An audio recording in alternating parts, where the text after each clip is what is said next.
पहाड़ी इलाकों में कई जगहों पर पहाड़ खिसकने की घटनाओं के कारण रास्ते भी ठप हो गए। हिमाचल प्रदेश के कुल्लू की सैंज घाटी में बादल फटने से तबाही मच गई। बादल फटने से वहां कई बरसाती नाले उफान पर आ गए और इसकी वजह से वहां बाढ़ जैसे हालात पैदा हो गए। वहां के एक नाले में तो अचानक इतना पानी आ गया कि उसके आसपास खड़े लोग खौफ से भर गए, क्योंकि उस नाले में तेज रफ्तार में पानी बहता नजर आया। पानी के तेज बहाव को देखकर ऐसा लगा मानो वो सब कुछ अपने साथ बहा ले जाएगा।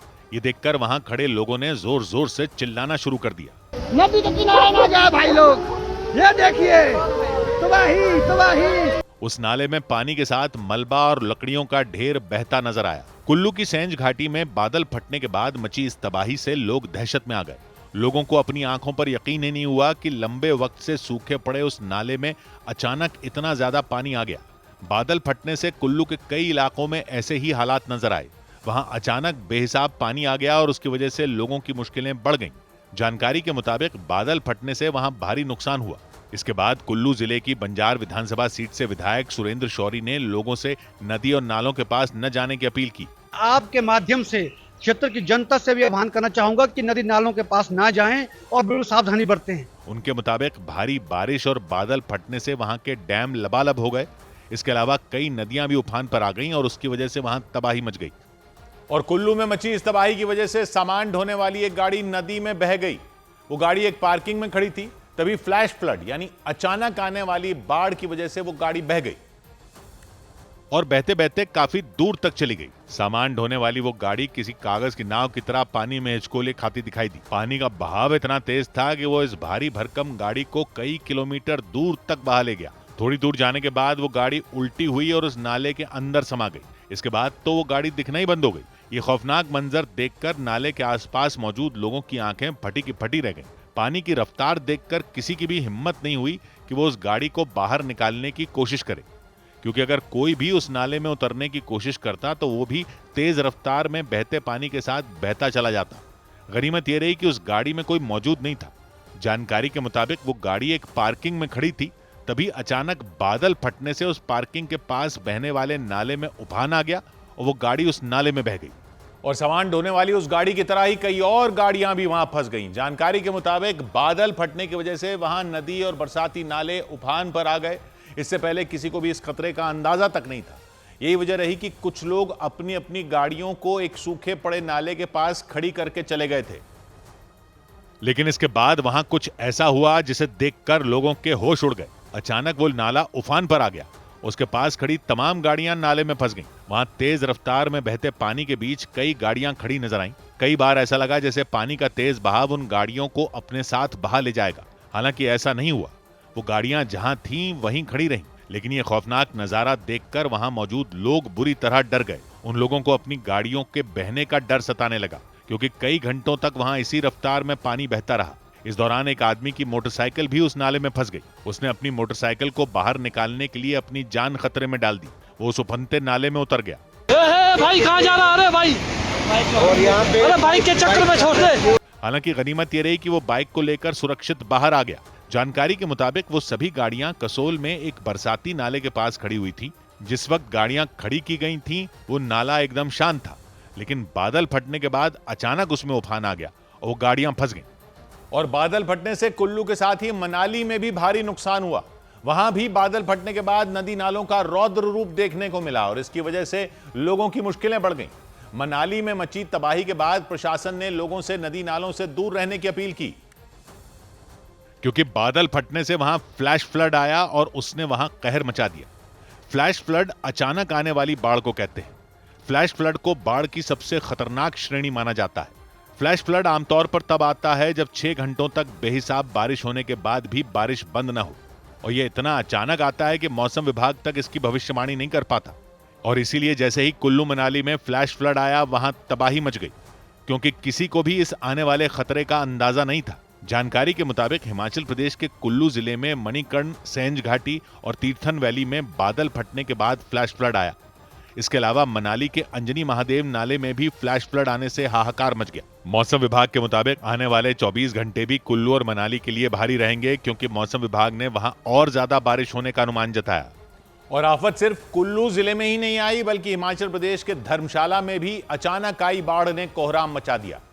खबरों के मुताबिक वहां पहाड़ पर चल रहे एक पावर प्रोजेक्ट में काम कर रहे 15 से 20 मजदूर अचानक आई बाढ़ में पानी के साथ ही बह गए, जिसके बाद वहां कोहराम मच गया। पानी के साथ बहे लोगों को ढूंढने के लिए बचाव अभियान भी चलाया गया। कुछ मजदूरों के शव भी कुछ दूरी पर बरामद किए गए। हालांकि बारिश की वजह से सिर्फ पहाड़ों पर ही कहर नहीं बरपा, बल्कि गुजरात में लगातार हो रही भीषण बारिश ने वहां हाहाकार मचा दिया। बीते 3 दिन में गुजरात के कुछ जिलों में इतनी भयानक बारिश हुई कि चारों तरफ कोहराम मच गया। बारिश के बाद पूरा सूरत शहर तो मानो दरिया बन गया। भीषण बारिश ने ऐसा प्रलय मचाया कि लोग बेहाल हो गए। लोगों के घरों में पानी घुस गया तो सड़कों पर सैलाब बहता दिखाई दिया। मौसम विभाग के मुताबिक गुजरात के 33 में 26 जिलों में भारी बारिश से हालात बिगड़ गए। सूरत समेत कई जिलों में तो मौसम विभाग ने भारी से बहुत भारी बारिश की चेतावनी जारी कर दी। लेकिन उससे पहले ही आसमान से बरस रही आफत ने गुजरात में कोहराम मचा दिया। सूरत में कुदरत का कहर सबसे ज्यादा दिखाई दिया। बीते 3 दिन में हुई भयानक बारिश के बाद सूरत शहर की सड़कों ने मानो जल समाधि ले ली। सूरत जिले के बलेश्वर गांव में 32 गंगा खाड़ी में बारिश के बाद ऐसा उफान आया कि उसके आसपास सब कुछ पानी में डूब गया। तेज बारिश के बाद खाड़ी का पानी रिहायशी इलाकों में घुस गया। जहां तक नजर गई वहां तक बाढ़ के मटमैले पानी की चादर फैली नजर आई। बलेश्वर गांव में ही बना इको पार्क दरिया में तब्दील हो गया। पार्क की हरियाली पर कीचड़ की परतें जम गईं। प्रशासन के मुताबिक बालेश्वर में 100 से ज्यादा परिवार इस जल प्रलय से प्रभावित हुए, क्योंकि कई इलाकों में इतना पानी भर गया कि लोगों के घर डूब गए। कुछ लोग अपना सामान समेटकर सुरक्षित ठिकानों की ओर पलायन कर गए, तो कुछ लोगों ने छतों पर शरण ली ताकि कुदरत के प्रकोप से बचा जा सके। मौसम विभाग के मुताबिक गुजरात के कई जिलों में 30 जून तक आसमान से आफत बरसती रहेगी। मौसम विभाग ने दक्षिण गुजरात के कई जिलों में भीषण बारिश की चेतावनी जारी की। मतलब आने वाले वक्त में भी गुजरात में लोगों को राहत मिलती नहीं दिख रही। जबकि मौसम विभाग के मुताबिक गुजरात में जून महीने में होने वाली बारिश पहले ही सारे रिकॉर्ड तोड़ चुकी है। मौसम विभाग ने बताया कि मानसून पहुंचते ही 8 दिन के भीतर गुजरात के तमाम राज्यों को उसने कवर कर लिया। यानी करीब सभी जिलों में बरसात शुरू हो गई। सूरत में सड़कें, गलियां, मंदिर, स्कूल, बस स्टॉप, यहां तक कि लोगों के घर पानी में डूब गए। बारिश के बाद सड़कों पर इतना पानी भर गया कि नदी और सड़क में फर्क करना मुश्किल हो गया। सूरत के इंडस्ट्रियल एरिया में भरे पानी के बाद हालात बेहद खराब हो गए। वहां इतना पानी भर गया कि लगा जैसे इमारतें सड़कों के किनारे नहीं बल्कि नदी के 2 छोर पर बनी हो। आफत के बीच कुछ लोग घुटनों तक भरे पानी में सड़क पार करते दिखाई दिए। भारी बारिश के बाद तापी नदी से जुड़े बांधों का जलस्तर तेजी से बढ़ा। बाढ़ नियंत्रण विभाग ने निचले इलाकों में रहने वाले लोगों को सतर्क रहने की सलाह दी और मछुआरों के समंदर में जाने पर रोक लगा दी, क्योंकि मौसम विभाग ने भारी बारिश के साथ तेज रफ्तार में हवाएं चलने की चेतावनी भी जारी की। यानी आने वाले कई दिनों तक सूरत के लोगों को मुसीबतों से दो चार होना पड़ सकता है। लेकिन इसी बीच वहां बाढ़ वाले इलाके में फंसे एक बुजुर्ग की तबीयत अचानक बिगड़ने से उनकी जान खतरे में पड़ गई। उनके घर वालों के मुताबिक उनके सीने में दर्द उठा और इसके बाद उन्हें फौरन अस्पताल पहुंचाने की व्यवस्था की गई। लेकिन वो जिस इलाके में थे वहां बाढ़ का संकट इस तरह गहराया हुआ था कि वहां से निकल पाना मुश्किल हो गया। और ऐसे में उन बुजुर्ग की जान पर बनाई, जिसके बाद आसपास के लोगों ने पहले तो अस्पताल में फोन किया और एम्बुलेंस बुलवाई। लेकिन पानी इतना ज्यादा था कि एम्बुलेंस का उनके घर तक पहुंच पाना मुमकिन नहीं था। इसे देखते हुए एम्बुलेंस के कर्मचारियों के साथ ही दमकल विभाग के कुछ लोग आगे आए। उन्होंने उन बुजुर्ग को स्ट्रेचर पर लेटाया और उस स्ट्रेचर को अपने कंधों पर रखकर कमर तक के पानी से निकले। एम्बुलेंस कर्मचारी और दमकल विभाग के लोगों के अलावा आसपास के लोगों ने भी इसमें साथ दिया। तब जाकर वो बुजुर्ग एम्बुलेंस तक पहुंच पाए। सूरत के कई इलाकों में बारिश के बाद इसी तरह के हालात दिखे। वहां राहत और बचाव दल के लोगों ने रबर की नावों की मदद से बच्चों, महिलाओं और बुजुर्गों को किसी तरह बाहर निकाला। इसके अलावा कई लोग कमर तक के पानी से जूझते हुए अपने घरों से सुरक्षित इलाकों तक पहुंचे। क्योंकि सूरत में बारिश का बेहिसाब कहर बरपा। सूरत के कई इलाके पानी पानी हो गए। वहां घंटों तक मूसलाधार बारिश हुई। कुछ देर बाद बारिश तो रुक गई, लेकिन जगह जगह पानी जमा हो गया। और पानी भी ऐसा कि जिसे देखकर लगा मानो नदियों का मुंह रिहायशी इलाकों की तरफ मुड़ गया हो। लोगों की कमर से ऊपर तक पानी भर गया। जिन सड़कों पर गाड़ियां चलती थीं वहां नावें तैरती दिखी। पुलिस वाले, दमकल विभाग के कर्मचारी और बचाव दल के लोग गलियों में रबर की नावों से गश्त करते दिखाई दिए उन नावों पर लाउड स्पीकर लगाए गए ताकि ज्यादा से ज्यादा लोगों तक बचाव दल के लोगों की आवाज पहुंच पाए। इस दौरान प्रशासन भी पूरी तरह मुस्तैद नजर आया।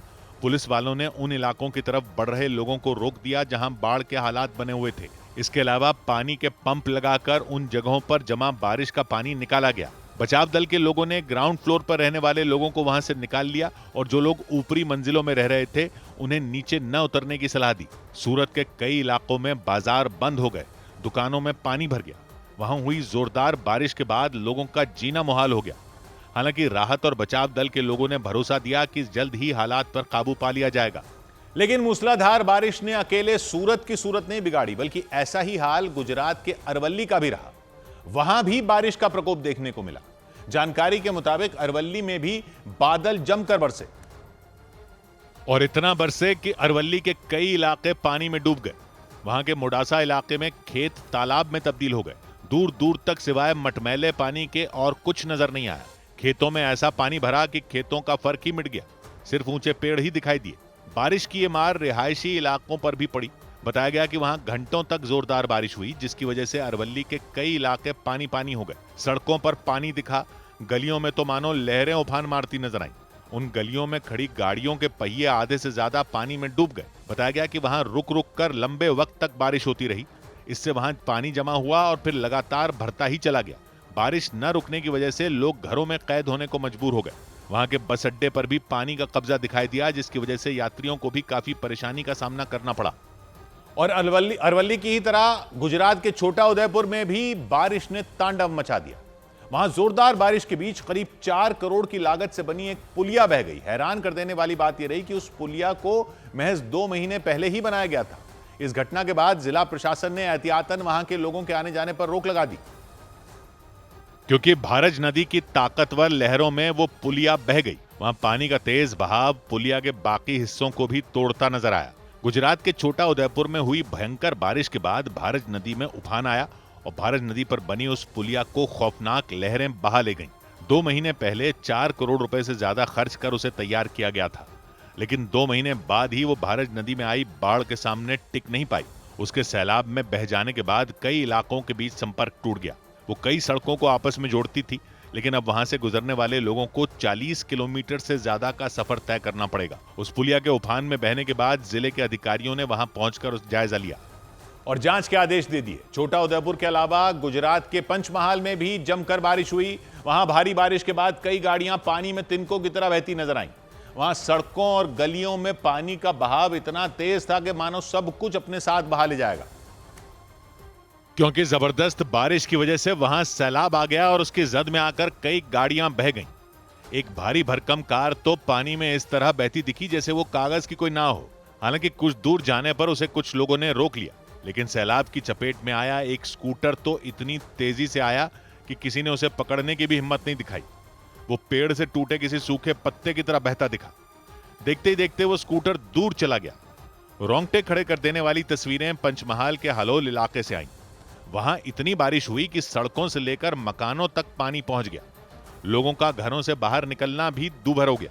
इस बीच मुसीबत यह रही कि वहां लोगों को बारिश से जल्द राहत मिलती नहीं दिख रही, क्योंकि मौसम विभाग ने वहां आने वाले कई दिनों तक भारी बारिश का अनुमान जताया। और इस सब के बीच उत्तराखंड के हल्द्वानी में एक नहर में एक कार के गिरने से 4 लोगों की मौत हो गई।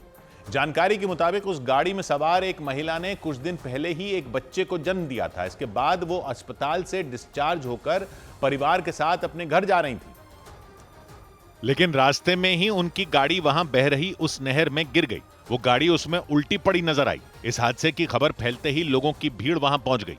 उन्होंने तुरंत पुलिस को इसकी जानकारी दी।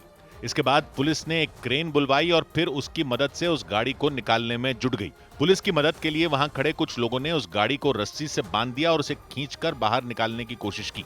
काफी देर की कड़ी मेहनत के बाद आखिरकार वो गाड़ी उस नहर से बाहर आ गई। वहां रहने वाले लोगों के मुताबिक लगातार बारिश होने की वजह से नहर उफान पर आ गई और इसी दौरान वहां से गुजर रही वो गाड़ी उस नहर में गिर गई और ये दर्दनाक हादसा हो गया। पुलिस के मुताबिक उस गाड़ी में 7 लोग सवार थे और वो उस गाड़ी में सवार एक महिला की डिलीवरी के बाद अस्पताल से अपने घर लौट रहे थे। इस हादसे में 4 लोगों की जान चली गई, जबकि 3 लोग बुरी तरह घायल हो गए। उधर जम्मू में भारी बारिश के बाद तवी नदी में अचानक बाढ़ आ गई। नदी में अचानक बढ़े पानी के स्तर की वजह से एक आदमी बुरी तरह फंस गया। बताया गया कि वो आदमी किसी काम से पुल के नीचे नदी में उतरा था, लेकिन पानी बढ़ जाने की वजह से वो वहां से निकल ही नहीं सका, क्योंकि नदी में पानी की रफ्तार इतनी भयानक थी कि उसमें एक कदम आगे बढ़ाना खतरे से खाली नहीं था। रफ्तार में बहता सैलाब पुल के पिलर को भी अपने साथ बहा ले जाने पर आमादा दिखा। नदी की धार में फंसा शख्स एक रस्सी के जरिए पिलर के पास खड़ा दिखाई दिया। उस शख्स के कमर तक पानी भरा दिखा। पुल के ऊपर लोगों की भीड़ इकट्ठा हो गई। हाथ दर्द देगा, अगर एक दो हाथ छूटता है तो वो तो चला जाएगा पानी में। ऐसे भी 2-4 जीव जंतु तो जा चुके हैं उसी में। खबर मिलने पर राहत और बचाव की टीम भी वहां पहुंच गई और पानी की तेज धार में फंसे उस शख्स को बचाने का काम शुरू कर दिया गया। राहत और बचाव टीम ने पुल के ऊपर से रस्सियों से बनी एक सीढ़ी को नीचे लटकाया। इसके बाद राहत बचाव टीम का एक सदस्य उसके जरिए नीचे उतरा और पानी में फंसे उस व्यक्ति तक पहुंचा। इसके बाद उसने नदी में फंसे व्यक्ति की कमर में रस्सी बांधकर उसे सीढ़ी के जरिए ऊपर भेजा। इस दौरान जब तक वो आदमी पुल के ऊपर तक नहीं पहुंच गया, वहां मौजूद लोगों की सांसें अटकी रहीं, लेकिन राहत और बचाव टीम ने करीब 2 घंटे बाद उसे सुरक्षित बचा लिया। हालांकि जम्मू की ही तरह कश्मीर के राजौरी और रामबन जिले में भी इतनी भयानक बारिश हुई कि वहां बाढ़ जैसे हालात बन गए। बारिश के बाद सुबह के वक्त अचानक नदियों का जलस्तर बढ़ गया और नदियों का पानी रिहायशी इलाकों में घुस गया। सड़क के किनारे खड़ी कई गाड़ियां भी पानी की जद में आ गईं। और एक गाड़ी तो पानी की तेज धार में बहकर रिहायशी इलाके से दूर चली गई। वो कुछ दूर जाकर पलट गई और झाड़ियों के बीच फंस गई। इस दौरान कुछ लोग उस गाड़ी को वहां से बाहर निकालने के लिए जद्दोजहद करते नजर आए। जम्मू कश्मीर के राजौरी में हुई भयंकर बारिश लोगों पर आफत बनकर टूट पड़ी। रात के वक्त तेज बारिश का सिलसिला शुरू हुआ और देखते ही देखते रिहायशी इलाकों में बारिश का पानी भर गया।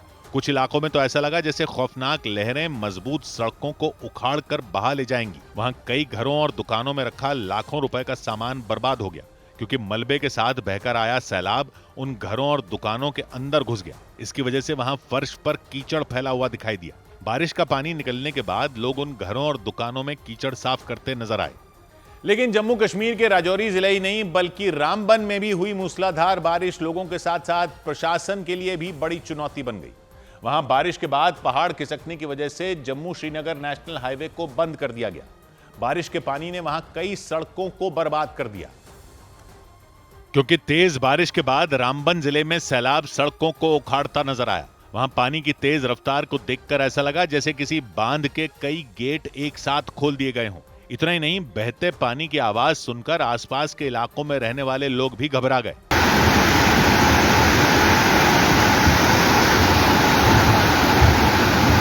रामबन में भारी बारिश के बाद पहाड़ खिसकना भी शुरू हो गए। बनिहाल में जम्मू श्रीनगर नेशनल हाईवे पर जगह जगह पर पहाड़ का हिस्सा टूटकर गिरा और सड़क पर मलबे का ढेर जमा हो गया। इसके बाद जम्मू श्रीनगर नेशनल हाईवे से गाड़ियों के गुजरने पर रोक लगा दी गई। वहीं मशीनों की मदद से मलबा हटाने का काम शुरू किया गया। इस दौरान मलबा हटाने पहुंची टीम को दिक्कतों का सामना करना पड़ा। बारिश और पहाड़ खिसकने की वजह से प्रशासन ने लोगों को मौसम और ट्रैफिक अलर्ट के बारे में जानकारी रखने की सलाह दी। उधर केरल के वायनाड जिले में लगातार हुई भयंकर बारिश के बाद बाढ़ आ गई। वहां बेहिसाब बारिश की वजह से कबीनी और कर्मना नदी समेत उनकी दूसरी सहायक नदियों का जलस्तर बढ़ गया। इसके बाद कर्मना नदी पर बना बाणासुर सागर बांध ओवरफ्लो हो गया और बाणासुर सागर बांध में आए उफान ने रिहायशी इलाकों में कोहराम मचा दिया। वायनाड जिले के ज्यादातर इलाके बाढ़ की चपेट में आ गए। वहां दूर दूर तक सिर्फ सैलाब ही बहता दिखाई दिया और खेतों से लेकर सड़क तक हर जगह पानी की तेज धार ने कब्जा कर लिया। बेली ब्रिज इलाके में तो ऐसा लगा मानो समंदर उमड़ पड़ा हो। वायनाड में तेज बारिश के बाद आई बाढ़ की वजह से प्रशासन ने रेड अलर्ट जारी कर दिया। इसके साथ ही राहत और बचाव की कई टीमें भी तैयार कर दी गईं, ताकि जरूरत पड़ने पर टीमों को अलग अलग इलाकों में राहत के काम के लिए भेजा जा सके। वहां खतरे को देखते हुए प्रशासन ने लोगों से नदियों के किनारे न जाने की अपील की। इसके अलावा निचले इलाकों में रहने वाले लोगों को सतर्क रहने की हिदायत दी गई। इधर यूपी के मथुरा में मुठभेड़ के दौरान कई बदमाशों को गिरफ्तार करने का दावा किया गया। उत्तर प्रदेश के मथुरा में पुलिस ने मुठभेड़ के बाद 4 लुटेरों को गिरफ्तार करने का दावा किया। उनके पास से पुलिस ने 1.5 लाख रुपए, लूटा हुआ मोबाइल, 4 तमंचे और गोलियां समेत कई चीजें बरामद की। पुलिस के मुताबिक पकड़े गए सभी बदमाशों ने कुछ रोज पहले नगरा पापड़ी नाम के इलाके में लूटपाट की थी। उत्तर प्रदेश के बुलंदशहर में पुलिस ने छेड़छाड़ के एक आरोपी को मुठभेड़ के बाद गिरफ्तार करने का दावा किया। पुलिस के मुताबिक सिकंदराबाद इलाके में उसने एक लड़की से छेड़छाड़ और मारपीट की थी। पटना में मरीन ड्राइव पर एसटीएफ की टीम और कुछ बदमाशों के बीच हुए एनकाउंटर में एक बदमाश के पैर में गोली लगने का दावा किया गया। इस मुठभेड़ में 2 पुलिसकर्मियों के भी घायल होने का दावा किया गया। उधर उत्तर प्रदेश के प्रयागराज में सुहाग रात पर पति को जान से मारने की धमकी देने का आरोप जिस लड़की पर लगा था, उसने मीडिया के सामने आकर अपने ऊपर लगे सभी आरोपों को खारिज कर दिया। सितारा नाम की उस लड़की ने उल्टा पति कप्तान निषाद पर आरोप लगाया कि उसने सुहाग रात पर उसके साथ मारपीट की थी। सितारा ने यह भी दावा किया कि कप्तान पहले से शादीशुदा है और उसकी 7 साल की एक बेटी भी है। प्रयागराज के नैनी इलाके में रहने वाले कप्तान निषाद की 29 अप्रैल को करछना इलाके में रहने वाली सितारा से बड़ी धूमधाम से शादी हुई थी। 30 अप्रैल को दुल्हन की विदाई हुई और सितारा ससुराल आ गई थी। 2 मई को रिसेप्शन की पार्टी भी हुई थी और दावा किया गया कि तब तक सितारा और कप्तान के बीच में सब कुछ ठीक चल रहा था, लेकिन शादी के सिर्फ 4 दिन बाद ही पति पत्नी में झगड़े शुरू हो गए थे। पति कप्तान ने दावा किया कि सुहाग रात पर उसकी पत्नी सितारा चाकू लेकर बैठी हुई थी। उसके मुताबिक जैसे ही उसने पत्नी को छूने की कोशिश की तो वो आग बबूला हो गई थी। सर मैं जब उसको टच करने गया तो मुझे चाकू कह रहे मतलब धमकी देने लगी कि अगर टच करोगे हम तुमको मार देंगे या तुमको मारेंगे, अपने आप को मार देंगे। कप्तान निषाद ने दावा किया कि सितारा का किसी अमन नाम के लड़के से प्रेम प्रसंग चल रहा था और वो उसी के साथ रहना चाहती थी। मैं बोला ऐसा क्यों? कह रही है कि मैं और किसी से प्यार करती हूँ और उसका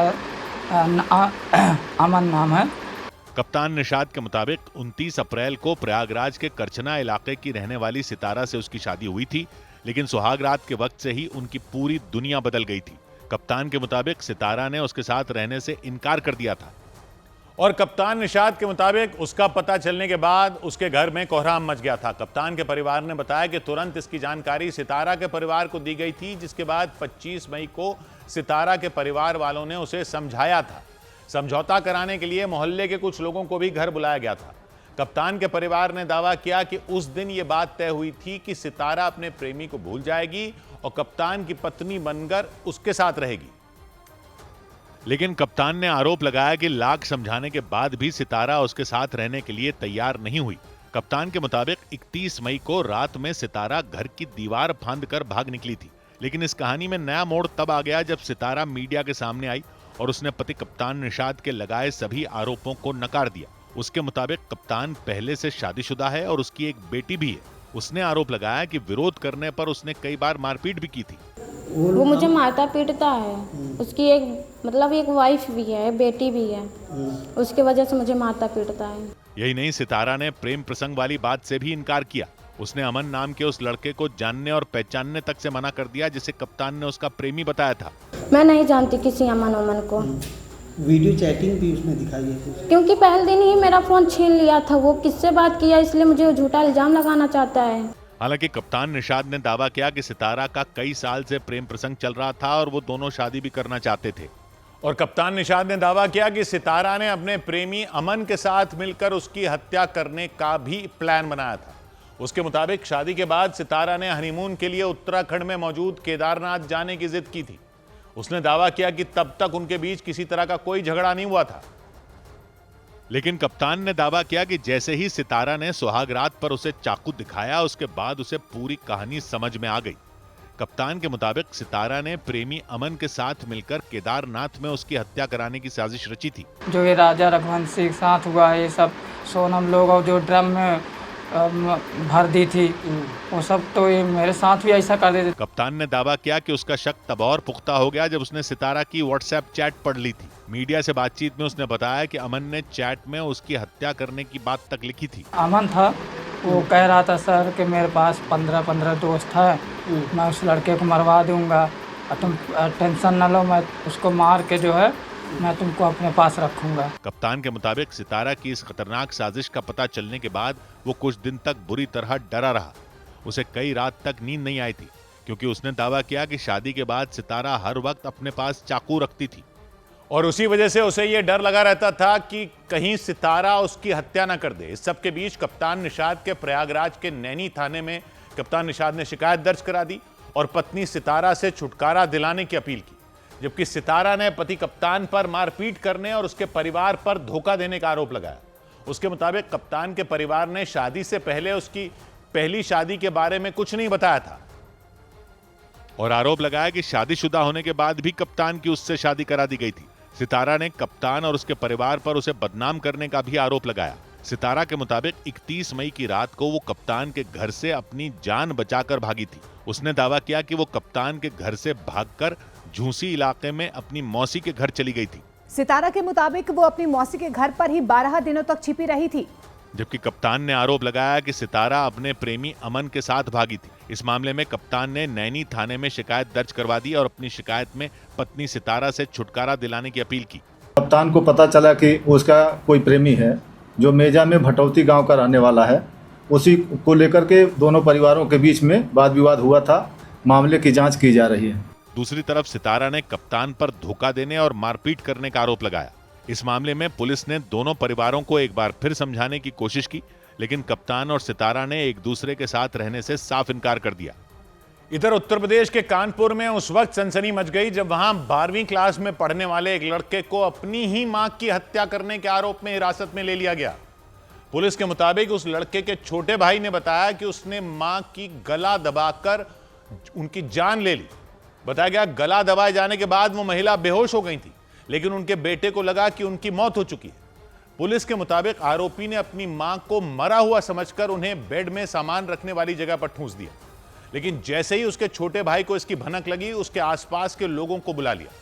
बाद में महिला को बेड से निकालकर उन्हें अस्पताल पहुंचाया गया, लेकिन वहां इलाज के दौरान उन्होंने दम तोड़ दिया। हालांकि सूचना मिलते ही पुलिस ने आरोपी को दबोच लिया। ऐसे में अपनी ही मां की हत्या के आरोप में पकड़े गए उस लड़के का क्या कहना है, वो पुलिस की जांच के बाद ही साफ हो पाएगा। लेकिन महिला की हत्या के बाद उनके घर पर रोना पीटना मच गया। वहां उनके जानने वालों और रिश्तेदारों की भीड़ जमा हो गई। कानपुर में रावतपुर थाना क्षेत्र के हैरान कर देने वाले इस मामले के बारे में जिसने भी सुना, दांतों तले उंगलियां दबा ली, क्योंकि वहां महिला के हत्या के आरोप में उसी के बड़े बेटे को हिरासत में ले लिया गया। पुलिस के मुताबिक आरोपी 12वीं क्लास में पढ़ता है और उसके छोटे भाई ने इस मामले की जानकारी दी।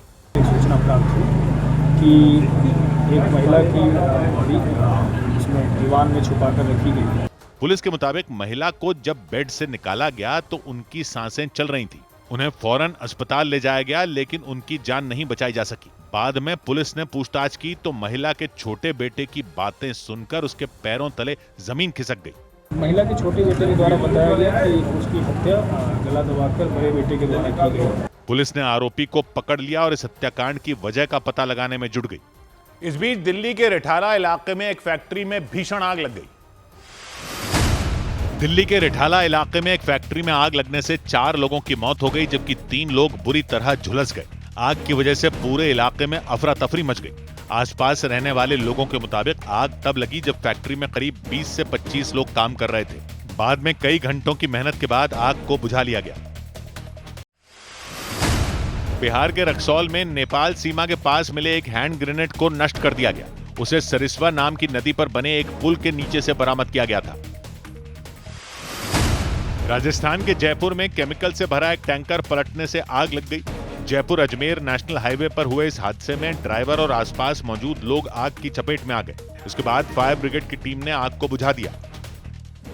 बड़ी खबर आई कथावाचकों से बदसलूकी के मामले से जुड़ी। उत्तर प्रदेश के इटावा में 2 कथावाचकों के साथ बदसलूकी के मामले में ब्राह्मण समुदाय के कई लोग थाने पहुंच गए और उन्होंने इस केस में हुई गिरफ्तारी का विरोध किया। उन लोगों ने आरोप लगाया कि दोनों कथावाचकों ने जानबूझकर अपनी जाति छिपाई थी और इस वजह से लोग भड़क गए थे। हालांकि कथावाचकों ने पुलिस के सामने यह दलील दी थी कि उनके बारे में वहां के लोगों को पहले से पता था और इसके बाद पुलिस दोनों पक्षों के दावों की जांच में जुट गई। इससे पहले इटावा के दादरपुर गांव में भागवत कथा के दौरान भारी हंगामा हो गया था। वहां पहुंचे कथावाचकों ने आरोप लगाया था कि उनकी जाति पूछकर वहां कुछ लोगों ने न सिर्फ उनके सिर के बाल मुंडवा दिए बल्कि सबसे माफी भी मंगवाई थी। लेकिन जिन लोगों पर बदसलूकी के आरोप लगे उन्होंने पुलिस को जानकारी दी कि कथावाचकों ने अपनी पहचान जानबूझकर छिपाई थी और वो ब्राह्मण नहीं बल्कि यादव समुदाय के थे, ये छिपाया था। इस मामले में पुलिस ने उस गांव के करीब 50 लोगों के खिलाफ केस दर्ज करते हुए 4 लोगों को पकड़कर जेल में बंद कर दिया था। और पुलिस की इस कार्रवाई के खिलाफ ब्राह्मण समुदाय के कई लोग भड़क गए। वो जिले के एसएसपी के दफ्तर पहुंचे और वहां जाकर उन्होंने खूब नारे लगाए। उन्होंने ब्राह्मण समुदाय के 4 लोगों की गिरफ्तारी का भारी विरोध किया। इस बीच ब्राह्मण महासभा नाम के संगठन से जुड़े कई लोग भी उनका समर्थन करने पहुंच गए। उन्होंने मुकुटमणि और संत कुमार नाम के उन दोनों कथावाचकों पर गंभीर आरोप लगाए। शुरुआत चढ़काली से हुई, इसके बाद ये जाति वाली बातें खुली हैं और उन्होंने खुद स्वीकार किया इस डर से अब मैं यहाँ पिटूं ना। हालांकि कथावाचकों ने दावा किया कि उन्होंने अपनी पहचान छिपाई नहीं थी, बल्कि सब कुछ जानते हुए भी उन लोगों ने भागवत कथा के लिए उन्हें अपने गांव में बुलाया था। जाति के यादव हैं और उन्होंने कहा हमें ब्राह्मण वक्ता चाहिए, तो मैंने कहा ये तो तुम पहले सोच लेते। बाद में ब्राह्मण समुदाय के लोगों ने पुलिस से पूरे मामले की शिकायत की और दोनों पक्षों की दलीलें सुनने के बाद कार्रवाई की मांग की। और इस बीच कथावाचक मुकुटमणि पर गांव के कुछ लोगों ने आरोप लगाया कि उन्होंने फर्जी आधार कार्ड बनवाकर सबको गुमराह किया। उन पर आरोप लगाने वालों के मुताबिक इस वजह से ही गांव के लोगों ने उन पर भरोसा कर लिया और भागवत कथा के लिए उन्हें बुलाया था, लेकिन बाद में जब उनकी सच्चाई सामने आई तब लोग भड़क गए। और ये आरोप लगने के बाद कथावाचक मुकुटमणि के 2 आधार कार्ड भी सामने आए। दोनों आधार कार्ड पर फोटो उन्हीं की थी और नंबर भी एक ही निकला, लेकिन उस पर नाम अलग अलग थे। एक आधार कार्ड में उनका नाम मुकुटमणि अग्निहोत्री लिखा नजर आया, तो दूसरे पर मुक्त सिंह। इटावा के दादरपुर गांव में जहां यह पूरा बवाल हुआ, वहां के लोगों के मुताबिक उन्होंने मुकुटमणि अग्निहोत्री नाम देखकर ही उन्हें भागवत कथा के लिए बुलाया था, लेकिन बाद में पता चला कि वो दूसरे समुदाय के हैं। महाराज जी ने उन्हें फोन किया, बोले नहीं हम पंडित हैं, अग्निहोत्री हैं। उनने महाराज जी को बहुत धोखे में रखा। इस बीच दादरपुर गांव के साधु संतों ने भी इस घटना पर नाराजगी जताई। हालांकि उन्होंने ये भी माना कि लोगों को कानून हाथ में नहीं लेना चाहिए था और कथावाचकों से बदसलूकी भी नहीं करनी चाहिए थी। हम तो ये मांग रखते हैं कि दोनों तरफ उनको भी दंड, जात छिपाए रहे और यहाँ जितने अपराधी हो ढूंढ के पकड़े जाए। कथावाचक मुकुटमणि के 2 आधार कार्ड मिलने पर पुलिस ने इसकी भी जांच शुरू कर दी, लेकिन उनके सहयोगी संत कुमार के परिवार वालों ने पुलिस से गुहार लगाई कि बदसलूकी के आरोपियों पर सख्त कार्रवाई की जाए। मुकुटमणि के साथ भागवत कथा में कथावाचक संत कुमार भी इटावा के दादरपुर गांव पहुंचे थे। उन्होंने दावा किया कि सब कुछ जानते हुए उन लोगों को बुलाया गया था, लेकिन बाद में उनका अपमान किया गया। संत कुमार के मुताबिक लोगों ने जाति पूछकर उन्हें घेर लिया और कई घंटों तक बंधक बनाकर रखा। और इस घटना पर कथावाचक संत कुमार के परिवार वालों ने नाराजगी जताई। उनका परिवार उत्तर प्रदेश के औरैया में रहता है।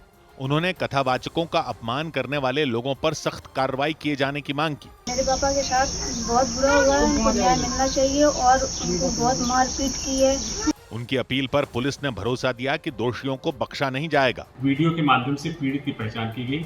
पीड़ित से प्राप्त तहरीर के आधार पर तत्काल थाना बकेवर पर सुसंगत धाराओं में अभियोग पंजीकृत करते हुए 4 आरोपियों को गिरफ्तार किया गया, जिसमें वह मुख्य आरोपी निक्की भी है। ये पूरा बवाल इटावा के दादरपुर गांव में हुआ।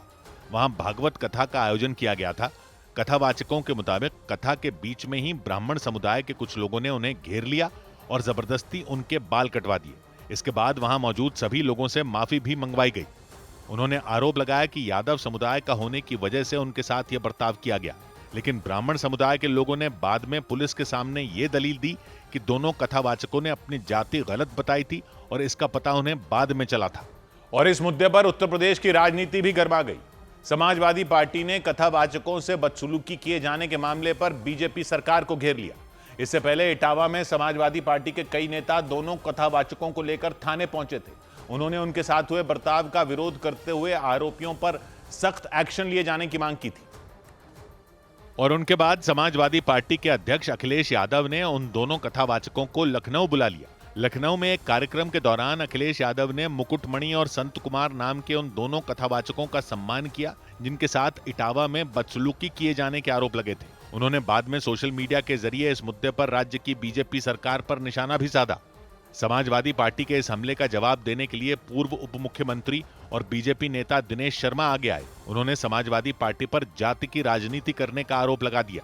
अब इनको डर है कि ये हमारा जो वोट बैंक है न चला जाए। बीजेपी जाति की राजनीति नहीं करती, लेकिन ये ब्राह्मण और यादव को लड़ाने का षड्यंत्र करके इस प्रकार के वक्तव्य दिए गए। इसके साथ ही योगी आदित्यनाथ की सरकार ने भरोसा दिया कि इस मामले की जांच में जो भी दोषी पाए जाएंगे उनके खिलाफ कड़ा एक्शन लिया जाएगा। उधर उत्तर प्रदेश के आगरा में एक बेकाबू कार ने कई लोगों को कुचल दिया। दिल दहला देने वाले इस हादसे में आधा दर्जन से ज्यादा बच्चे और महिलाएं घायल हो गए। घटना उस वक्त हुई जब एक कार्यक्रम के दौरान वो लोग खुशी में नाच रहे थे और तभी अचानक एक गाड़ी ने उन्हें पीछे से धक्का मार दिया। इस खौफनाक हादसे के बाद वहां चीख पुकार मच गई और देखते ही देखते खुशी का माहौल मातम में तब्दील हो गया। रोंगटे खड़े कर देने वाला यह हादसा आगरा के सिकंदरा थाना क्षेत्र का रहा। इससे पहले वहां एक घर के आगे कुछ महिलाएं ढोल नगाड़े की धुन पर नाचती दिखी। वहां बच्चों और महिलाओं का जमावड़ा लगा हुआ था। जानकारी के मुताबिक वो किसी पूजा के लिए जा रहे थे, तभी अचानक वो गाड़ी वहां आई और उन्हें टक्कर मार दी। गाड़ी के अंदर बैठे ड्राइवर का उस गाड़ी पर नियंत्रण ही नहीं रहा और वहां मौजूद लोग जब तक कुछ समझ पाते, कई बच्चे और महिलाएं उस बेकाबू गाड़ी के नीचे आ गए। इसके बाद वहां खड़े लोग उन्हें बचाने में लग गए। इस बात का फायदा उठाकर गाड़ी का ड्राइवर फरार हो गया। इसके बाद आनन फानन में घायल लोगों को अस्पताल में भर्ती करवाया गया। उधर अगले साल से सीबीएसई की 10वीं बोर्ड की परीक्षाएं साल में 2 बार की जाएंगी। अगले साल से सीबीएसई 10वीं बोर्ड की परीक्षाएं साल में 2 बार होंगी। सीबीएसई बोर्ड के नए नियम के मुताबिक पहले चरण में होने वाली परीक्षा देना अनिवार्य होगा, जबकि दूसरे चरण में होने वाली परीक्षा छात्र अपने अंकों को सुधारने के लिए दे सकते हैं। 2026 में पहली परीक्षा फरवरी और दूसरी परीक्षा मई महीने में रखी जाएगी। फरवरी में होने वाली परीक्षा के नतीजे अप्रैल में और मई में होने वाली परीक्षा के नतीजे जून में जारी होंगे। आरजेडी प्रवक्ता सारिका पासवान ने ब्राह्मण भूमिहार एकता मंच नाम के संगठन के अध्यक्ष आशुतोष कुमार के खिलाफ पटना के SC/ST थाने में FIR दर्ज करा दी। आरोप लगाया गया कि आशुतोष कुमार ने सोशल मीडिया पर सारिका पासवान के खिलाफ विवादास्पद टिप्पणी की थी। महाराष्ट्र विधानसभा चुनाव में 6 बजे के बाद डाले गए 74 लाख वोटों को लेकर बॉम्बे हाईकोर्ट में दायर याचिका खारिज हो गई। अदालत ने याचिका को सुनवाई लायक नहीं माना, साथ ही याचिकाकर्ता को कड़ी फटकार भी लगाई। बड़ी खबर आई राजा रघुवंशी हत्याकांड से जुड़ी। इस मामले की जांच कर रही शिलांग पुलिस ने दावा किया कि उसने मध्य प्रदेश के इंदौर से वो पिस्तौल बरामद कर ली जिससे आरोपी राजा रघुवंशी की हत्या करने वाले थे। पुलिस के मुताबिक मामले के आरोपी प्रॉपर्टी डीलर शिलोम जेम्स से हुई पूछताछ के बाद जांच टीम ने इंदौर में एक नाले से एक पैकेट बरामद किया जिसमें वो पिस्तौल थी। पिस्तौल के अलावा कारतूस मिलने का भी दावा किया गया। पुलिस के मुताबिक ये पैकेट सोनम के बैग में था। हालांकि जांच टीम को सोनम का लैपटॉप नहीं मिल सका। शिलोंग पुलिस ने यह कार्रवाई प्रॉपर्टी डीलर शिलोम जेम्स से हुई पूछताछ के बाद की। पुलिस ने दावा किया कि राज कुशवाहा के कहने पर आरोपी विशाल ने सोनम रघुवंशी को छिपाने के लिए इंदौर में एक फ्लैट जेम्स की मदद से ही लिया था। और शिलोंग पुलिस के मुताबिक इस पूछताछ के बाद ही उसे पिस्तौल का पता चला। दावा किया गया कि प्रॉपर्टी डीलर शिलोम जेम्स की बताई गई जगह पर पुलिस ने एक नाले की तलाश की और वहां से वो पिस्तौल बरामद कर ली गई। शिलोंग पुलिस ने यह दावा किया है कि वही पिस्तौल थी जिससे आरोपी राजा रघुवंशी की हत्या करने वाले थे। पुलिस सूत्रों के मुताबिक प्लान ये था कि अगर गुवाहाटी में हत्या की साजिश नाकाम हो जाती तो आरोपी पिस्तौल से राजा रघुवंशी की हत्या कर देते। दावा किया गया कि राज कुशवाहा ने अपने दोस्त विशाल उर्फ विकी को यह पिस्तौल देकर उसे हत्या करने के लिए भेजा था, लेकिन आरोपियों को उसकी जरूरत नहीं पड़ी। इस बीच शिलोंग पुलिस ने यह भी दावा किया कि पूछताछ में राज कुशवाहा और सोनम ने अपना रिश्ता कबूल कर लिया। और इस बीच राजा रघुवंशी केस की जांच कर रही शिलोंग पुलिस से जुड़े सूत्रों ने दावा किया कि राजा रघुवंशी की हत्या तंत्र मंत्र के चक्कर में की गई थी। यह दावा सोनम रघुवंशी के कुछ दोस्तों के हवाले से किया गया। इस बात की जानकारी मिलने के बाद पुलिस इस एंगल से भी मामले की जांच में जुट गई, क्योंकि शिलोंग पुलिस को शक है कि इस हत्याकांड के पीछे तंत्र मंत्र हो सकता है। शिलोंग पुलिस के मुताबिक उसे कुछ ऐसे सबूत मिले जिन्होंने इस बात की ओर इशारा किया कि तंत्र क्रिया के लिए राजा रघुवंशी की हत्या की गई थी। पुलिस सूत्रों के मुताबिक जांच टीम सोनम रघुवंशी के कुछ दोस्तों तक पहुंची। सोनम के दोस्तों से बातचीत और उनसे मिले कुछ मैसेज से इस बात का पता चला। दावा किया गया कि इस मैसेज से ही पुलिस का शक गहरा गया। इस सिलसिले में शिलोंग पुलिस की टीम इंदौर में लगातार सबूतों को इकट्ठा करने में जुटी है। शिलोंग पुलिस से पहले राजा रघुवंशी के परिवार ने भी हत्या के पीछे तंत्र मंत्र की आशंका जताई थी। राजा के परिवार ने यहां तक आरोप लगाया था कि सोनम ने उनके बेटे पर काला जादू किया था। सूत्रों के मुताबिक पुलिस को सोनम के लैपटॉप की भी तलाश है ताकि उसे इस हत्याकांड में कुछ और अहम सुराग मिल सकें। और इस मामले के आरोपी लोकेंद्र तोमर को कोर्ट ने 72 घंटे की ट्रांजिट रिमांड पर भेज दिया। उन्हें इस मामले में 8वां आरोपी बनाया गया। शिलोंग पुलिस के मुताबिक राजा रघुवंशी की हत्या के बाद सोनम जब शिलोंग से इंदौर पहुंची थी तब वो लोकेंद्र तोमर के ही फ्लैट में कई दिनों तक रुकी थी। उनका नाम सामने आने के बाद पुलिस ने उनकी तलाश तेज शुरू कर दी थी। और इसके बाद लोकेंद्र तोमर को मध्य प्रदेश के ग्वालियर से गिरफ्तार कर लिया गया था। बाद में पुलिस ने उन्हें वहां की जिला कोर्ट में पेश किया और उन्हें मेघालय ले जाकर पूछताछ करने की इजाजत मांगी। शिलोंग पुलिस की इस अपील पर कोर्ट ने लोकेंद्र तोमर को 72 घंटे की ट्रांजिट रिमांड पर भेज दिया। ये इंदौर जाएंगे, इंदौर से फिर इनको दिल्ली जाना, दिल्ली से गुवाहाटी और गुवाहाटी से फिर शिलोंग जाएंगे। सूत्रों के मुताबिक पुलिस लोकेंद्र तोमर, चौकीदार बलवीर अहिरवार और प्रॉपर्टी डीलर शिलोम जेम्स को आमने सामने बैठाकर पूछताछ करेगी, ताकि ये पता चल सके कि उन्होंने सोनम और राज कुशवाहा की मदद क्यों की थी। दावा किया गया कि पूछताछ में लोकेंद्र ने यह भी मान लिया कि सोनम शिलोंग से लौटने के बाद इंदौर में उनके ही फ्लैट में रुकी थी। इधर यूपी के बिजनौर में दो पक्षों के बीच मारपीट में कई लोग घायल हो गए। यूपी के बिजनौर में रास्ते को लेकर हुए विवाद में दो पक्षों के बीच बड़ा हंगामा हो गया। 1 घंटे तक हुए जबरदस्त बवाल की वजह से इलाके में दहशत फैल गई, जबकि 6 लोग बुरी तरह घायल हो गए। घटना की जानकारी मिलने के बाद पहुंची पुलिस ने एक आरोपी को हिरासत में ले लिया। जम्मू कश्मीर के सांबा में करंट लगने से एक बच्चे की मौत हो गई।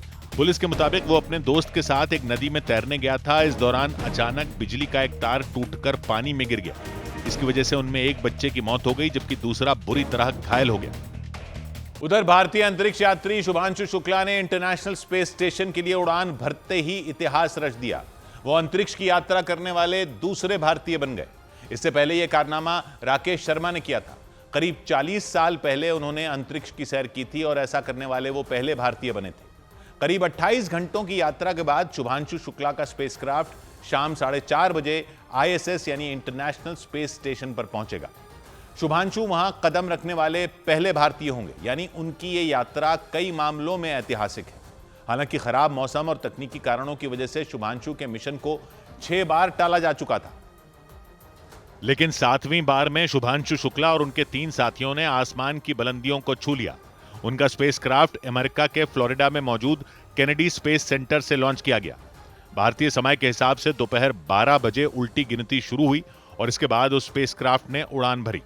अंतरिक्ष में पहुंचते ही शुभांशु ने अपने स्पेसक्राफ्ट से देश के नाम संदेश भेजा। नमस्कार मेरे प्यारे देशवासियों, व्हाट अ राइड। 40 साल बाद हम वापस अंतरिक्ष में पहुंच गए हैं और कमाल की राइड थी। शुभांशु ने बताया कि उनका स्पेसक्राफ्ट 7.5 किलोमीटर प्रति सेकंड की रफ्तार से पृथ्वी का चक्कर लगा रहा है।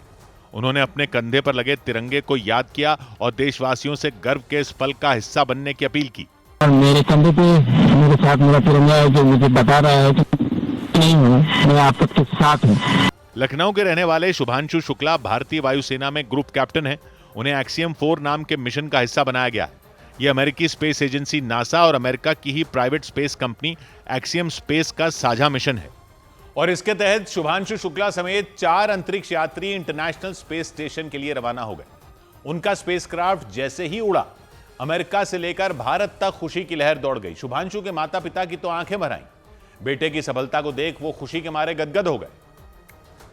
और जैसे ही शुभांशु का स्पेसक्राफ्ट लॉन्च हुआ, वो जोर जोर से तालियां पीटने लग गए।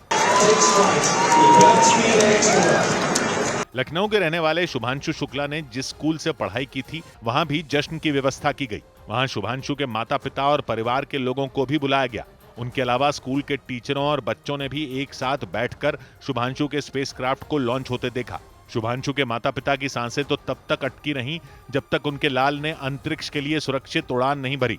हालांकि स्पेसक्राफ्ट के रवाना होते ही वो झूम उठे। खुशी के मारे उनकी आंखें छलक आईं। कुछ देर बाद आंसुओं का सैलाब थमा तो नाच गाना शुरू हो गया। शुभांशु के माता पिता और परिवार के लोग भी वहां जमकर थिरके।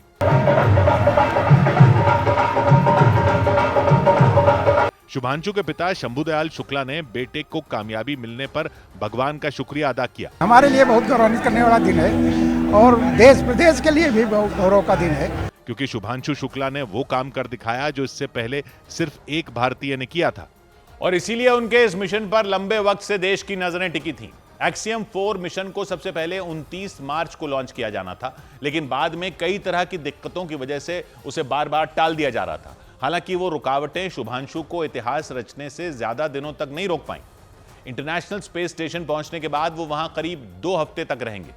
इस दौरान शुभांशु और उनकी टीम दर्जनों प्रयोग करेगी।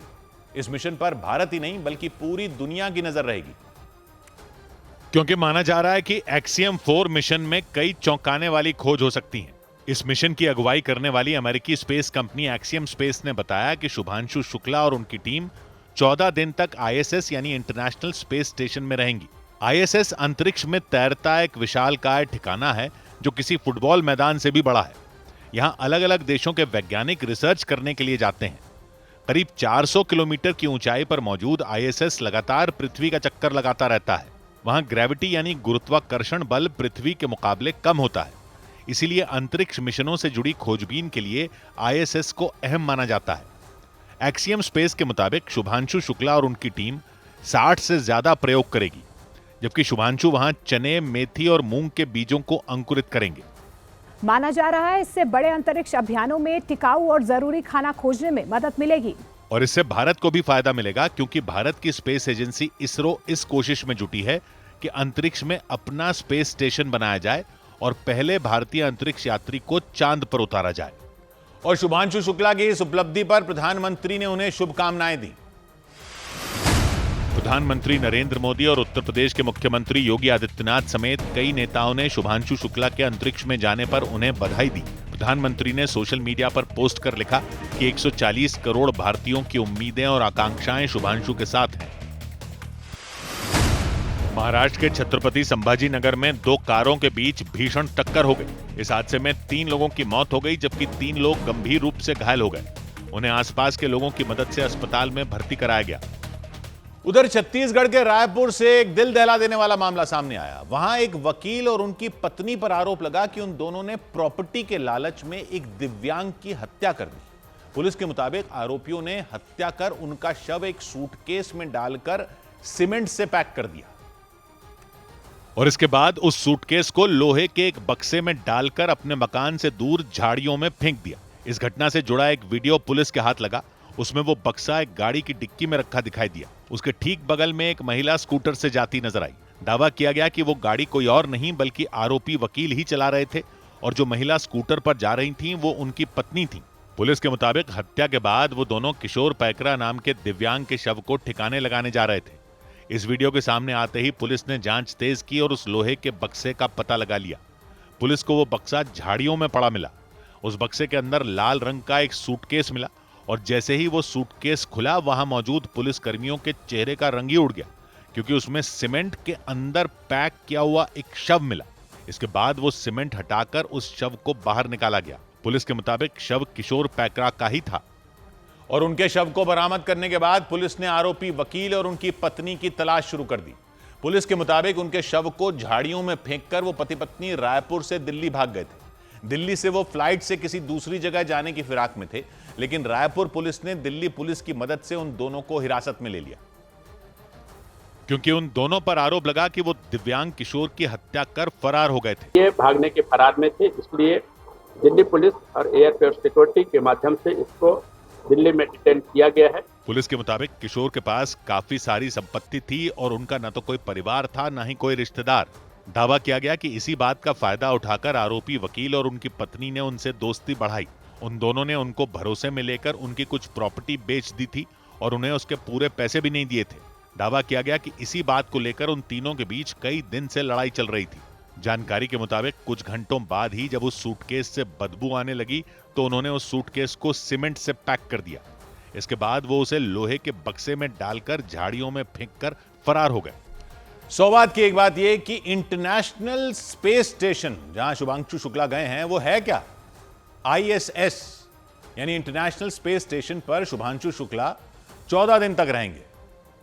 तो ये वही है जैसा इसका नाम है, स्पेस स्टेशन, यानी अंतरिक्ष में एक स्टेशन बना रखा है जहां जाकर रुक सकते हैं। मतलब रुका हुआ कोई स्टेशन नहीं है, चक्कर लगाता रहता है पृथ्वी के, सैटेलाइट की तरह। तो यूं कह लो कि एक सैटेलाइट ही है, जैसे अंतरिक्ष में सैटेलाइट भेजते रहते हैं ना, और वो ऊपर चक्कर लगाते अलग अलग काम करती रहती है।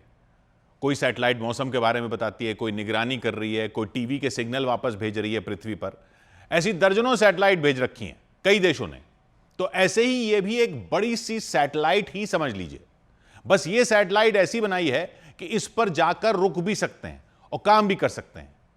काफी बड़ा है ये स्टेशन अंतरिक्ष में, फुटबॉल के मैदान जितना बड़ा समझ लो। चौड़ाई 350 फीट से भी ज्यादा है, 356 फीट है।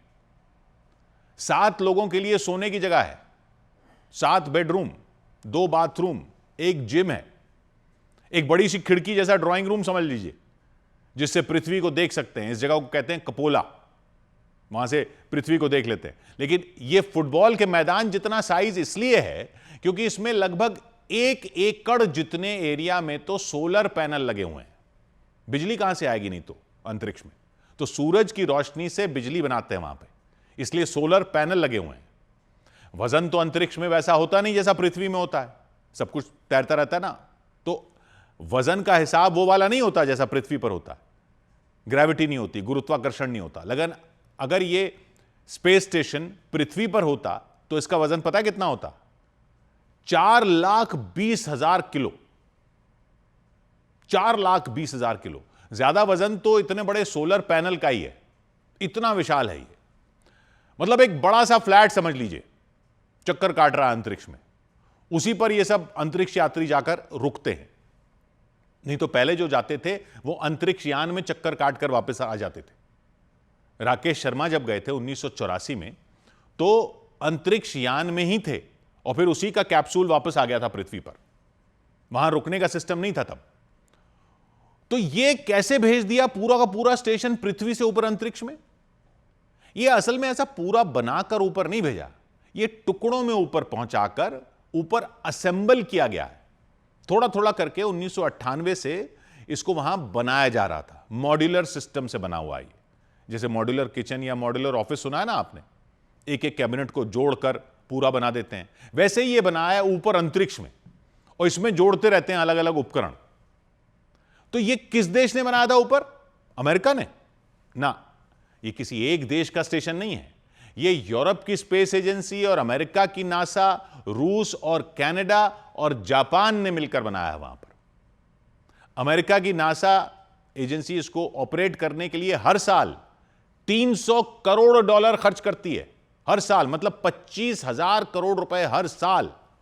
बहुत सारे देशों के अंतरिक्ष यात्री जा चुके हैं। जो देश जितना पैसा देता है उस हिसाब से उसको वहां टाइम दिया जाता है, मतलब एक तरह से होटल बना दिया वहां पर, जो बुकिंग करता है, किराया देता है, उतने दिनों का उसको मिल जाता है। अमेरिका सबसे ज्यादा खर्चा करता है, तो उसी के अंतरिक्ष यात्री सबसे ज्यादा जाते हैं और अब तक सबसे ज्यादा गए हैं वहां पर। ये जो एक्सियम मिशन है जिसमें शुभांशु शुक्ला गए हैं, ये एक्सियम असल में एक प्राइवेट कंपनी है और ये कंपनी भी पैसा देती है, तो इसके मिशन भी वहां जाने लग गए हैं वहां पर। आगे चलकर ये एक्सियम कंपनी अपना एक अलग स्पेस स्टेशन भी बनाने वाली है, क्योंकि ये ISS जो है ये 2030 तक ही है, इसके बाद इसको रिटायर करने का प्लान है। मतलब कुछ तो इसके सामान नए बनने वाले, इसका सामान जो नए बनने वाले स्पेस स्टेशन है उसमें इस्तेमाल कर लेंगे और बाकी को वापस ले आएंगे पृथ्वी पर। चीन अपना स्टेशन बना रहा है, रूस अपना अलग स्टेशन बना रहा है, भारत के भी प्लान है अपना अलग स्पेस स्टेशन बनाने के। आगे चलकर कई प्राइवेट कंपनियां अपने स्पेस स्टेशन बनाएंगी। खैर फिलहाल तो यह अकेला स्टेशन है जो 1998 से वहां पर है। पृथ्वी से 400 किलोमीटर ऊपर चक्कर लगाता रहता है, पृथ्वी के लगभग हर हिस्से के ऊपर से गुजरता है ये चक्कर लगाते हुए। आपको पता है, आप इसको देख सकते हो आसमान में, हां जी, दिखाई दे जाता है। ये आपके एरिया के ऊपर अगर हो तो सुबह सुबह जब दिन निकलता है या शाम को जब बस रात होने ही वाली होती है तो दिखाई दे सकता है, क्योंकि इस पर ये बड़े से विशाल सोलर पैनल लगे हुए हैं, तो वो चमकते हैं, सूरज की रोशनी को रिफ्लेक्ट करते हैं इसके सोलर पैनल, इसलिए ये चांद की तरह चमकता है पृथ्वी से देखो तो सुबह सुबह और शाम के वक्त इसका एंगल ऐसा होता है कि सूरज की रोशनी इसके पैनल पर पड़ती है तो यह आसमान में चमकता हुआ आपको भी दिख सकता है। अगर आपके एरिया के ऊपर हो, एक लकीर सी बनाता हुआ आ जाता है कि चक्कर काट रहा है, तो एक लकीर सी दिखती है ये जब आपके एरिया के ऊपर से गुजरता है। अगर उस वक्त सुबह या शाम हो, तो आपके एरिया के ऊपर हो और सुबह और शाम हो। अगर आपको चेक करना है कि आपके एरिया के ऊपर ये कब आने वाला है, तो नासा का एक मोबाइल ऐप भी है, उस ऐप का नाम है स्पॉट द स्टेशन। वो ऐप आपको बता देगा कि आपके आसमान के ऊपर ये कब गुजरने वाला है। तो अगर सुबह या शाम का टाइम हो और आपके शहर का आसमान साफ हो तो आप देख सकते हो। दिल्ली जैसे आसमान में नहीं दिखेगा, दिल्ली में तो आसमान के नाम पर अब मैली सी सलेटी धोती लहरा रखी है प्रदूषण ने, यहां टाइम मत वेस्ट करना। लेकिन पहाड़ वहाड़ के साफ आसमान में या रेगिस्तान के आसमान में, शहरों से दूर के आसमान में आप इसको देख सकते हैं। सीधा आंखों से, टेलीस्कोप वगैरह की जरूरत नहीं है, कोई दूरबीन की भी जरूरत नहीं है, दिख जाएगा, ऐसे ही दिख जाता है आंखों से। तो खैर ये अंतरिक्ष यात्री वहां पर करते क्या है स्पेस स्टेशन में? ये मुख्य तौर पर तो वैज्ञानिक एक्सपेरिमेंट करते हैं, साइंटिफिक एक्सपेरिमेंट करते हैं, कई तरह के प्रयोग होते रहते हैं। अलग अलग टीमें अपनी अपनी एक्सपेरिमेंट करने जाती हैं। अंतरिक्ष में पौधे कैसे उगाने हैं, वहां शरीर के अंगों पर क्या असर होता है, ग्रेविटी नहीं होती तो ब्लड प्रेशर कैसे बना रहता है, अलग अलग मेटल कैसे रिएक्ट करते हैं, तमाम तरह की रिसर्च चल रही है उसकी एक्सपेरिमेंट करते रहते हैं अंतरिक्ष यात्री। और फिर सोने खाने के अलावा उनको अपने लिए 2 घंटे का टाइम दिया जाता है। तो सोने के लिए जो बेडरूम है वो एक तरह से बंक बेड टाइप के हैं, जैसे ट्रेन में बर्थ होती है, उसमें खुद को बांध कर अंतरिक्ष यात्री सोते हैं। बांध कर इसलिए क्योंकि अंतरिक्ष है तो ग्रेविटी नहीं होती, यानी गुरुत्वाकर्षण नहीं होता, तो फ्लोट करते रहते हैं, तैरते रहते हैं, इसलिए बेड से खुद को बांध कर सोते हैं, जैसे गाड़ी में सीट बेल्ट बांध कर बैठते हैं ना वैसे। और एक बहुत बड़ा काम होता है अंतरिक्ष यात्रियों का, वो होता है स्टेशन की मेंटेनेंस। जिसको भी ऊपर स्टेशन पर भेजा जाता है उसको स्टेशन की मरम्मत की ट्रेनिंग दी जाती है, क्योंकि इतने साल से जो स्टेशन चल रहा है उसमें कुछ ना कुछ खराबियां भी आती रहती हैं। तो वो सब ठीक कौन करेगा? यही लोग जो गए हैं वही करते हैं। रिपेयर जो यहां से जाते हैं वही लोग करते हैं। इनको अपने काम के अलावा रिपेयर का काम भी करना पड़ता है, इसके लिए कई बार स्पेस वॉक भी करनी पड़ती है, सब ट्रेनिंग दी जाती है इनको। मतलब रिसर्च जो करनी हो वो तो उसकी तो ट्रेनिंग होती है, ये ऊपर रिपेयर करना जाके इसकी भी ट्रेनिंग दी जाती है। मतलब बाहर निकलना पड़ता है स्टेशन से, स्पेस वॉक करनी पड़ती है कि बाहर से कोई पुर्जा ठीक करना हो तो उसको बाहर जाकर ठीक करना होता है, खुले अंतरिक्ष में। हालांकि बाहर निकलते टाइम एहतियात बरतते हैं पूरी, और उनका जो स्पेस सूट होता है वो सारा टाइम स्टेशन से बंधा रहता है। जैसे घाट पर नदी की तेज धार के टाइम रस्सी पकड़कर चलते हैं ना, वैसे ही स्पेस में उनका स्पेस सूट बंधा रहता है स्पेस स्टेशन से। अब तो वैसे कई तरह के रोबोट भी बना लिए गए हैं जो ये रिपेयर के काम करते हैं। तो अंतरिक्ष यात्रियों को पूरा ऑलराउंडर होना पड़ता है, मतलब फिटनेस तो जबरदस्त चाहिए ही, क्योंकि ग्रेविटी नहीं है तो आपको उसकी पूरी ट्रेनिंग लेनी पड़ती है। नजर आपकी जबरदस्त होनी चाहिए, आंखों पर जोर पड़ता है स्पेस में। ब्लड प्रेशर एकदम परफेक्ट होना चाहिए, और आपको इंजीनियरिंग आनी चाहिए, बायोलॉजी आनी चाहिए, फिजिक्स आनी चाहिए, कंप्यूटर साइंस आनी चाहिए, यानी शरीर चुस्त होना चाहिए, दिमाग दुरुस्त होना चाहिए। 100 बात की एक बात। इधर अटकलें लगाई गई कि भारत में होने वाले एशिया कप में खेलने से पाकिस्तान इनकार कर सकता है। आईसीसी ने टेस्ट मैच में बल्लेबाजों की जो नई रैंकिंग जारी की, उसमें भारतीय बल्लेबाज ऋषभ पंत 7वें स्थान पर पहुंच गए। उन्हें इंग्लैंड के खिलाफ हुए टेस्ट मैच में दोनों पारियों में शतक लगाने का फायदा मिला।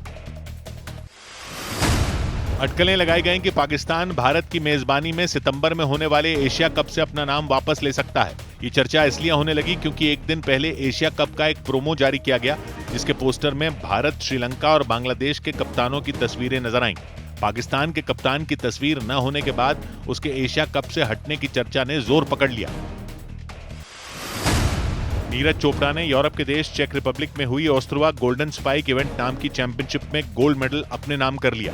उन्होंने इस चैंपियनशिप में 85.29 मीटर दूर तक भाला फेंका, जिसे कोई नहीं पछाड़ पाया। उधर ईरान और इजरायल के बीच 12 दिनों तक चली जंग के बाद सीज फायर तो हो गया, लेकिन युद्ध विराम के बाद भी ईरान के 400 किलो यूरेनियम की थ्योरी सुलझ नहीं पाई, क्योंकि दावा किया गया कि ईरान के फोर्दो परमाणु अड्डे पर अमेरिका के हमलों से पहले ही ईरान ने वहां से यूरेनियम की खेप हटा ली थी। अमेरिकी सैटेलाइट कंपनी मैक्सार ने भी फोर्दो परमाणु प्लांट पर हुए हमले से ठीक पहले की कुछ तस्वीरें जारी की थी, और उन तस्वीरों में ईरान के फोर्दो परमाणु प्लांट के नजदीक वाली सड़क पर ट्रकों की लंबी कतार नजर आई थी। इसी के आधार पर यह दावा किया गया था कि ईरान ने फोर्दो परमाणु प्लांट को खाली करने का काम 19 जून से ही शुरू कर दिया था। 16 ट्रकों के जरिए परमाणु ठिकाने में मौजूद यूरेनियम को और मशीनों को दूसरी जगह भेज दिया गया था। यानी कि दावा किया गया कि ईरान ने 22 जून को अमेरिका के हमलों से पहले ही अपने परमाणु अड्डों को खाली कर दिया था। लेकिन उस वक्त यह जानकारी सामने नहीं आ सकी थी कि ईरान कितना यूरेनियम अपने परमाणु प्लांट से सुरक्षित निकाल पाया था। हालांकि जंग खत्म होने के बाद अमेरिकी मीडिया में खबरें छपी कि ईरान ने 400 किलो हाई क्वालिटी यूरेनियम को किसी खुफिया जगह छिपा दिया था।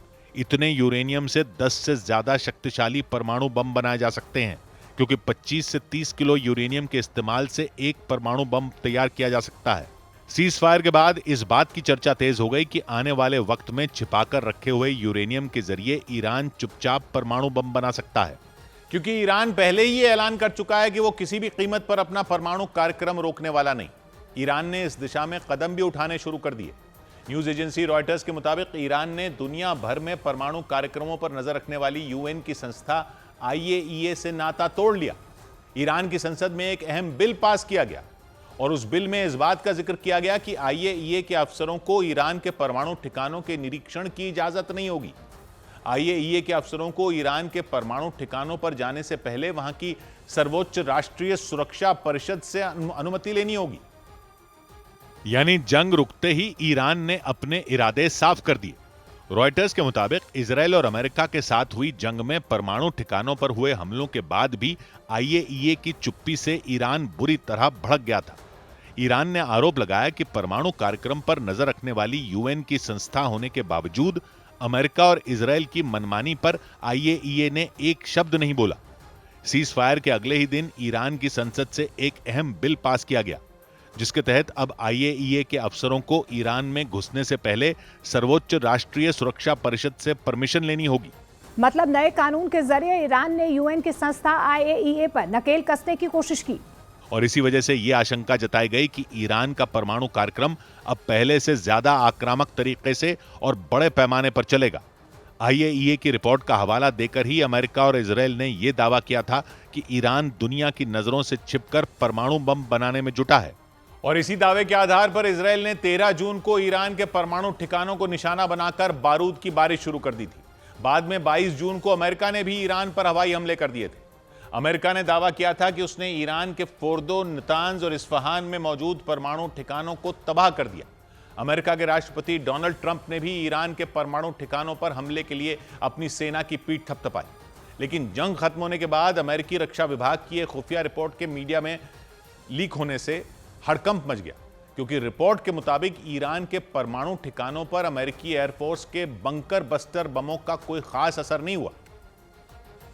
मतलब डोनाल्ड ट्रंप ने यह दावा किया कि अमेरिकी सेना के हमलों में ईरान के परमाणु कार्यक्रम की कमर टूट गई, जबकि अमेरिका के ही रक्षा विभाग की खुफिया रिपोर्ट से यह जानकारी सामने आई कि अमेरिका के बंकर बस्टर बमों से ईरान के परमाणु ठिकानों को ज्यादा नुकसान नहीं हुआ।